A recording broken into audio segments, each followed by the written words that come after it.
നമസ്കാരം. വിശപ്പില്ലായ്മ. ആഹാരത്തെ ദഹിപ്പിക്കാൻ ആവശ്യമായ ദഹനരസത്തിൻ്റെ കുറവ് മൂലം നാം കഴിക്കുന്ന ആഹാരം ശരിക്ക് ദഹിക്കാത്ത അവസ്ഥ വരുമ്പോഴും മറ്റുമാണ് വിശപ്പില്ലായ്മ ഉണ്ടാകാറുള്ളത്. വയറിൽ കനം, രുചിക്കുറവ്, മലശോധന ഏറെയോ കുറഞ്ഞോ വരിക എന്നിവ ഈ രോഗത്തിൻ്റെ ലക്ഷണങ്ങളാണ്.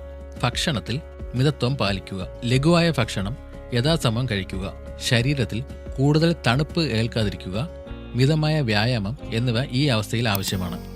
ചുക്ക് പൊടിച്ച് ഇരട്ടി ശർക്കര ചേർത്ത് രാവിലെയും വൈകിട്ടും ആഹാരത്തിന് മുൻപ് കഴിക്കുക.